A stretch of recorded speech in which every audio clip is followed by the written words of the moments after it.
En la madrugada del 18 de marzo del 2025, Keimani Latig, una adolescente de 13 años, desapareció sin dejar señal. En su casa quedaron sus objetos personales como sus lentes y sus llaves, detalle que llevó a la familia a sospechar que no se había marchado voluntariamente.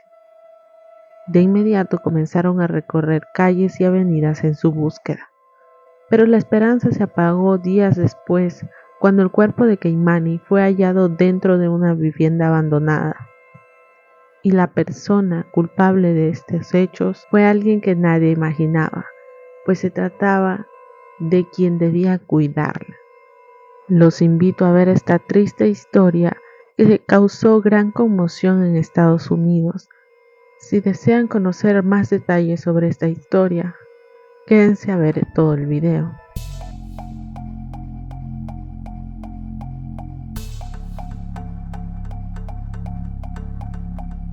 Keimani Latig nació el 28 de marzo del 2011 en Ohio, Estados Unidos, y desde su llegada al mundo, su vida estuvo marcada por dificultades.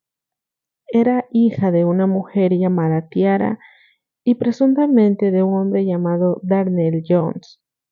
Sin embargo, desde el principio existieron versiones contradictorias sobre la paternidad, algo que hasta hoy sigue en duda.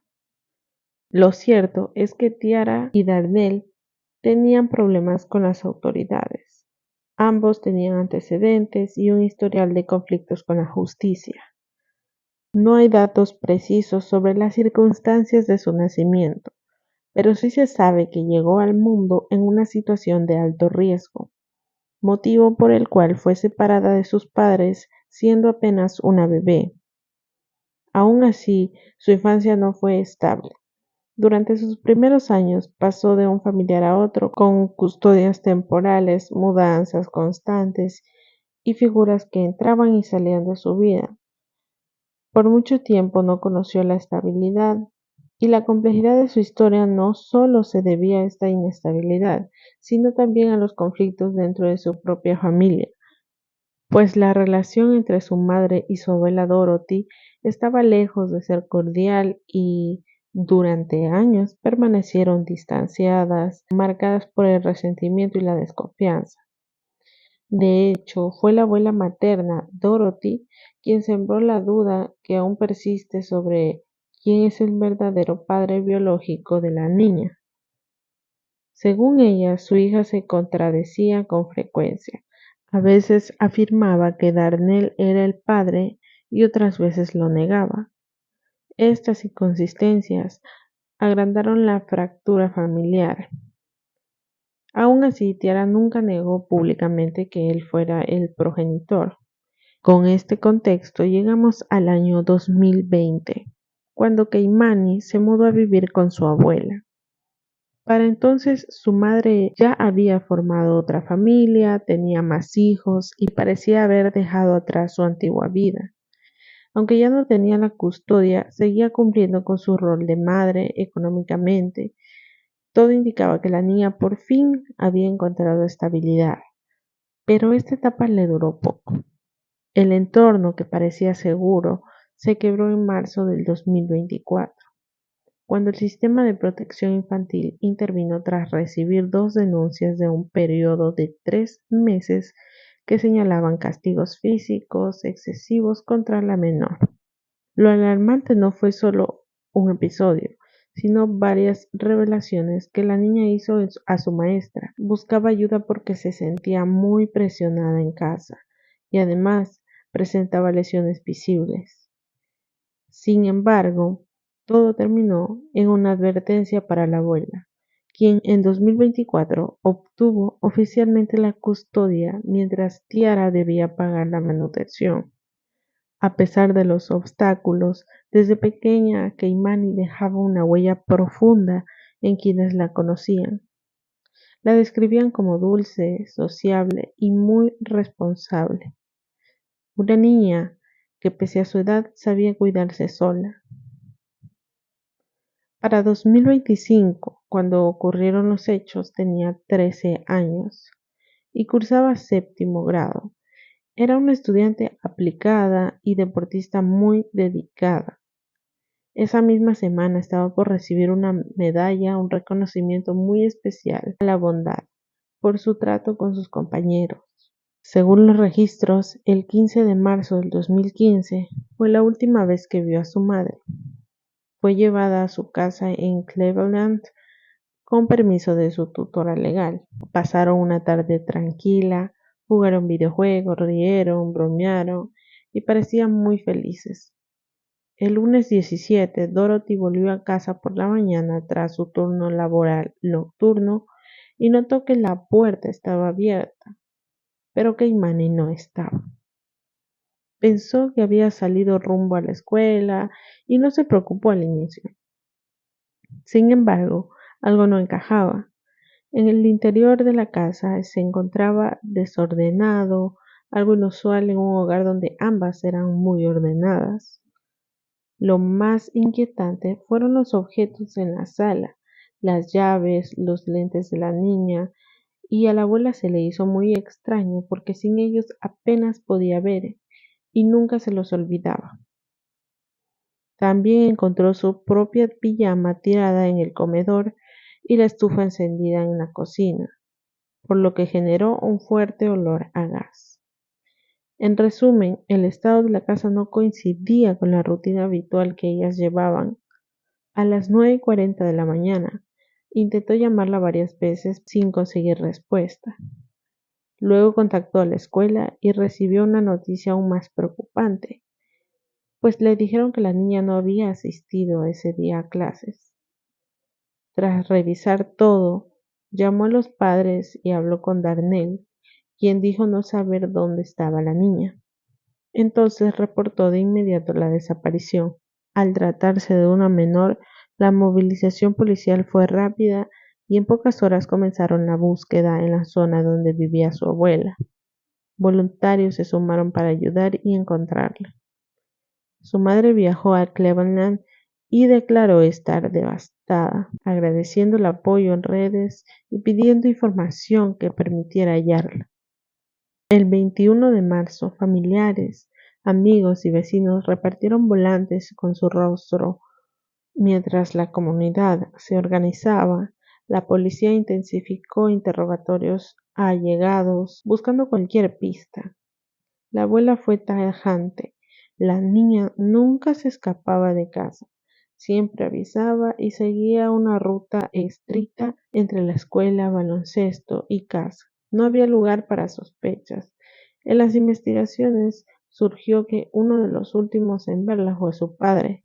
Él declaró que la noche del 16 de marzo ella lo llamó asustada porque creyó que alguien intentaba entrar a la casa. Como la abuela trabajaba en de noche, estaba sola. Según su versión, acudió con un primo y permanecieron cerca de una hora en la casa, retirándose pasada la medianoche. A los investigadores les llamaron mucho la atención inconsistencias en sus relatos, con vacíos y detalles que no coincidían. El giro más impactante vino de la novia de Darnell. Dijo que esa noche él actuó de forma muy extraña y le pidió que apagara todas las cámaras de seguridad de la casa. Luego le confesó que no había llegado a la hora que les dijo a los oficiales, sino que había llegado a las 5 de la mañana. Al relacionar esto con la desaparición, decidió avisar a la policía. Con su declaración obtuvieron una orden de arresto y confiscaron sus pertenencias. Hallaron una alfombra de goma de vehículo y botas con barro. Aunque no había trabajado ni había llovido, sin embargo esos objetos se encontraban ahí. Las cámaras mostraron movimientos que no coincidían con su versión.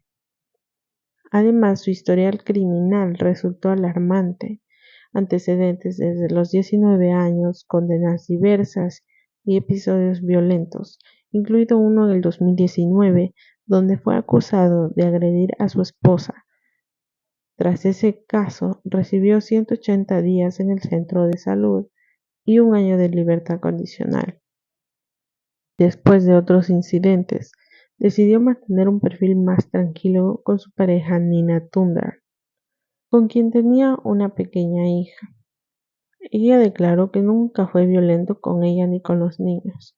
Aun así, para los detectives, el conjunto de pruebas, riesgos telefónicos, cámaras y antecedentes dibujaban un panorama oscuro. El domingo 23 de marzo, las autoridades presentaron cargos formales. Según la orden, creían que habían sacado a Keimani de su casa y la habían matado. El caso pasó de desaparición a homicidio. El lunes 24, siguiendo una pista anónima, la policía llegó a una casa abandonada parcialmente quemada. En el segundo piso, hallaron el cuerpo de un adolescente entre los escombros. Durante horas se vivió tensión mientras familiares esperaban la confirmación. La incertidumbre provocó discusiones entre la madre y la abuela, cada una culpándose a la otra. Finalmente, el forense confirmó que era Keimani. La policía informó que fue encontrada en condiciones atroces, con señales de violencia muy extrema. La tensión creció y algunos presentes acusaron a la abuela, por lo que los agentes la retiraron esposada para proteger, aunque nunca fue sospechosa. Con el cuerpo recuperado, se reforzaron los cargos contra Darnell, quien había desaparecido tras declarar. También se investigaba si había cómplices. Su novia, atemorizada por la presión mediática, abandonó la casa. Su colaboración fue clave. Relató que él la llamó desde un número generado por una aplicación y luego le dijo dónde estaba. Ella avisó a la policía y el 25 de marzo hallaron su auto abandonado, pista que llevó al operativo y allí estaba con la cabeza rapada. Se resistió al arresto, gritó a los agentes y sacó un arma, disparando al aire. Un policía respondió con 4 disparos. Uno lo hirió. Fue llevado al hospital en estado estable y se sumó el cargo de agresión a un agente. Ese mismo día se difundió el informe forense preliminar. Murió por heridas profundas en el cuello y la hora estimada fue 12:19 p.m. del 24, lo que indicaba varias horas sin vida al ser hallada. La tragedia desató críticas contra servicios infantiles y autoridades por no haber actuado antes. La casa del hallazgo se volvió un sitio de duelo con mensajes y flores. Surgió una petición para demolerla y rescataron el altar conmemorativo. El 28 de marzo, día en que habría cumplido 14 años, más de 100 personas asistieron a una vigilia. El director de servicios infantiles pidió a quienes hubieran denunciado algo desde marzo del 2024 que se contactaran para revisar el proceso.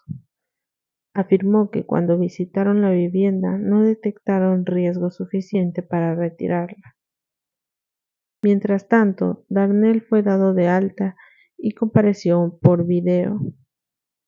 La fiscalía pidió 15 días para coordinar su traslado. El caso tuvo una gran cobertura mediática y la comunidad exigía justicia. El 18 de abril compareció por primera vez ante el juez, en silla de ruedas y con máscara médica.